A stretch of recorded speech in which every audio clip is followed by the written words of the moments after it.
Pour vérifier le fonctionnement des feux stop, je demande à quelqu'un de vérifier derrière pendant que j'appuie sur la pédale de frein. Oui, réponse A. Non, réponse B. À quoi servent les feux stop? À signaler aux usagers qui me suivent que je freine. Je dois en avoir au moins 2 à l'arrière, toujours visibles et en état de fonctionnement. Ils peuvent éviter un accident grave.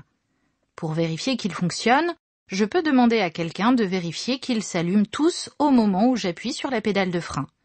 Bonne réponse A. Conduire un véhicule exige certaines capacités physiques comme une bonne motricité. Oui, réponse A. Non, réponse B. Une bonne audition. Oui, réponse C. Non, réponse D.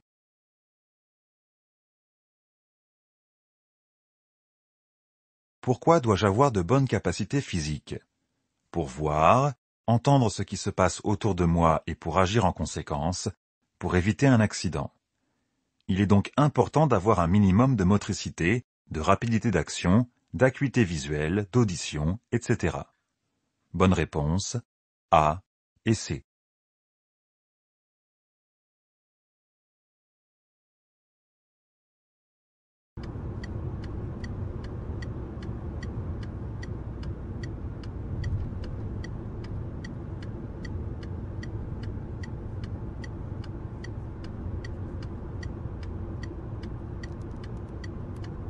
Je suis sûr que le conducteur du camion me voit. Oui, réponse A. Non, réponse B. Je continue sur cette voie. Oui, réponse C. Non, réponse D.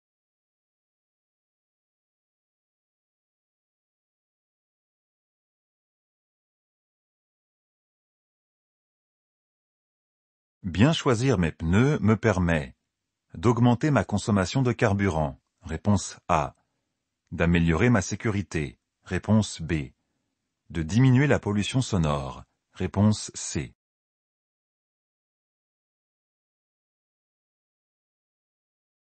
Sur quoi agissent les pneus? Ils ont une influence sur la consommation de carburant, la sécurité et la pollution sonore, bruit de roulement. Grâce à un choix intelligent des pneus, je réduis, à mon niveau, la pollution sonore et atmosphérique. Pour m'aider, je consulte l'étiquette énergie des pneumatiques. Bonne réponse, B et C.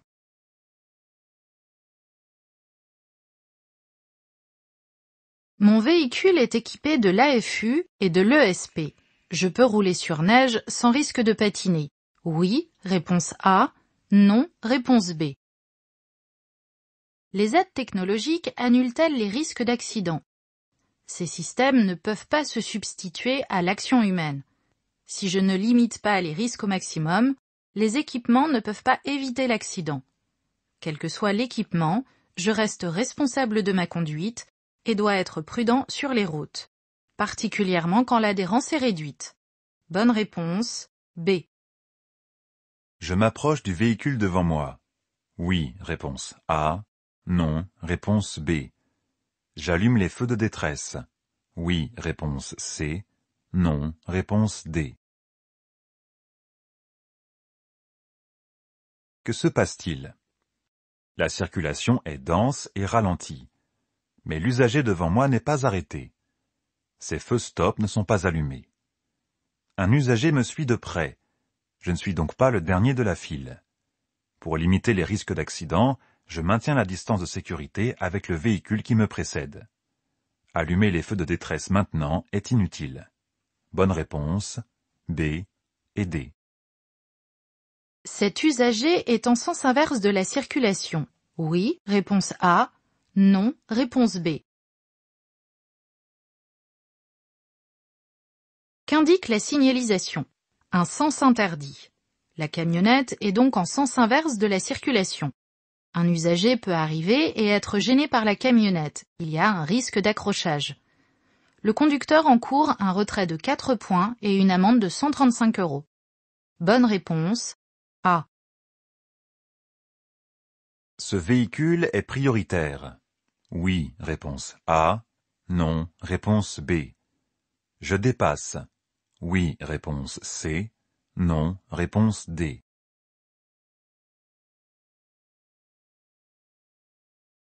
Quel est ce véhicule? C'est un véhicule d'entretien de la voirie. Il nettoie la chaussée pour qu'elle soit praticable. Son gyrophare est allumé. Il est en intervention. Le disque affiché signale qu'il ne peut pas dépasser 25 km/h. Ce n'est pas un usager prioritaire. Une intersection est présente un peu plus loin et je ne vois pas la règle de priorité. Je ne dépasse pas pour le moment. Bonne réponse, B et D. J'ai réussi mon permis après une période en conduite supervisée. Je serai en période de permis probatoire pendant 1 an, réponse A, 2 ans, réponse B, 3 ans, réponse C. Qu'est-ce que la période probatoire? C'est la période pendant laquelle je n'ai pas encore la totalité de mes points, 12 points. Elle dure 2 ans si j'ai suivi la conduite accompagnée. Si j'ai suivi la formation traditionnelle ou la conduite supervisée, elle dure 3 ans. Bonne réponse, C. Je porte mon regard loin devant. Oui, réponse A. Non, réponse B. Sur les côtés. Oui, réponse C. Non, réponse D. Que voir? Où regarder? 90% des informations passent par la vue. Je dois donc regarder constamment partout. Plus mon regard est loin, plus je vois d'informations. En même temps, mon regard doit être mobile pour contrôler ce qui se passe autour de moi. J'utilise pour cela le pare-brise avant et tous les rétroviseurs. Bonne réponse, A et C. Le moteur tourne, réponse A. Ce véhicule a parcouru 300 km depuis qu'il est en circulation, réponse B. Le plein d'essence permet de parcourir encore 300 km, réponse C. Je dois faire réviser mon véhicule dans 300 km, réponse D. Comment bien lire ces indications? Il suffit d'être très attentif. Ici, les voyants allumés montrent que je viens de mettre le contact. Le compte tours indique environ 1500 tours par minute. Pas de doute, le moteur tourne. À droite, l'indication 300 km est accompagnée d'une clé à molette. Cela signifie que je dois faire réviser mon véhicule d'ici 300 km environ. Bonne réponse, A et D. Une mention spécifique apparaît sur mon permis en cas de port de prothèse auditive. Oui, réponse A. Non, réponse B. L'ouïe est-elle importante pour conduire? Oui. C'est le deuxième sens le plus sollicité au volant, après la vue. Entendre les bruits environnants, klaxons, sirènes des véhicules d'intervention d'urgence, etc., sont autant d'indications de conduite qui me permettent d'adapter ma conduite à la situation. Si je porte des prothèses auditives, le code 02 est indiqué sur mon permis de conduire. Bonne réponse, A. En empruntant cette voie, je peux croiser des cyclistes, réponse A, des cyclomotoristes, réponse B, des motocyclistes, réponse C, des automobilistes, réponse D. Qu'indique ce panneau? Que la circulation dans cette rue est à double sens, uniquement pour les cyclistes. Je risque de rencontrer des cyclistes en sens inverse. Bonne réponse, A.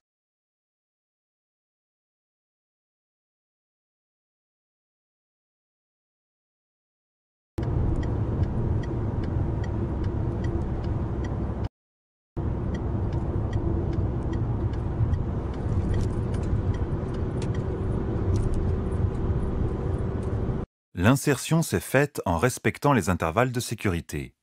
Oui, réponse A. Non, réponse B.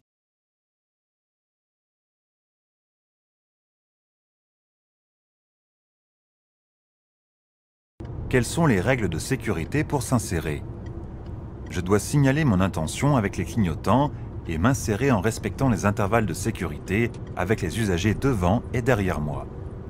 L'usager devant est loin, et je vois les 2 phares du camion derrière moi. Les distances de sécurité sont respectées.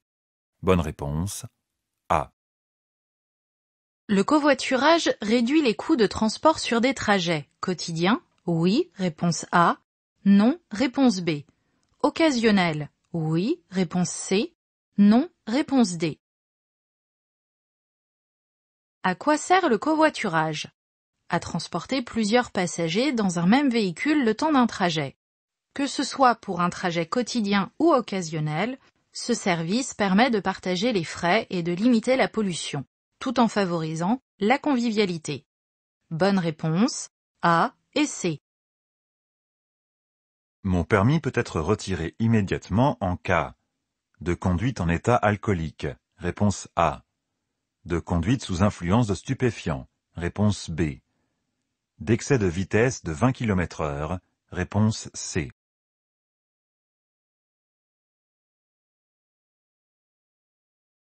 Qu'est-ce qu'un retrait de permis? C'est le fait de se faire confisquer son permis immédiatement par les forces de l'ordre. Cette sanction est prononcée lorsque j'ai commis une faute grave, usage de stupéfiants, consommation d'alcool, excès de vitesse de plus de 40 km/h par exemple.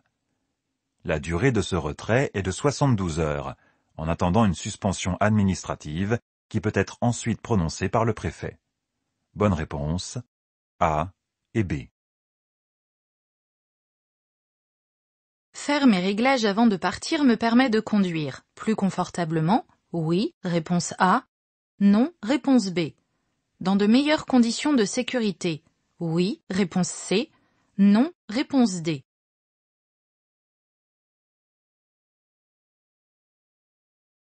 Pourquoi faire les réglages avant de conduire?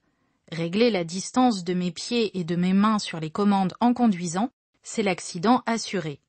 Une bonne position avant de partir me permet d'être confortablement installé, ce qui ralentit l'arrivée de la fatigue. Et je peux accéder aux commandes rapidement, ce qui limite le risque d'accident. Bonne réponse, A et C. Pour utiliser le GPS, je fais le réglage. Avant de partir, réponse A. En circulant, réponse B. Je suis attentif aux indications sonores, réponse C. Visuelles, réponse D. Que se passe-t-il lorsque je regarde mon GPS? Je ne regarde pas la route. Pour cette bonne raison, je règle le GPS avant de partir. Pendant le trajet, je suis attentif aux indications sonores et visuelles. Bonne réponse, A, C et D. Je transporte des vélos sur le toit. Je peux passer ici si je paye. Par carte bancaire? Oui, réponse A. Non, réponse B. Par télépéage? Oui, réponse C. Non, réponse D.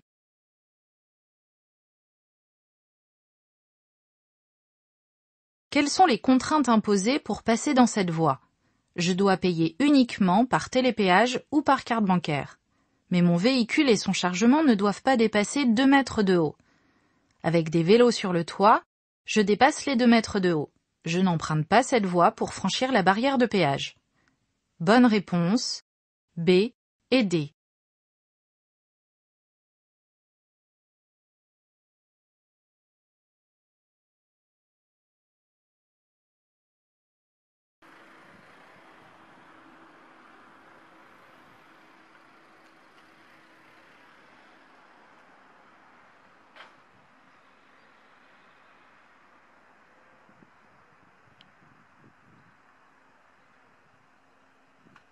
Cet automobiliste est en stationnement. Réservé? Oui, réponse A. Non, réponse B. À durée limitée? Oui, réponse C. Non, réponse D.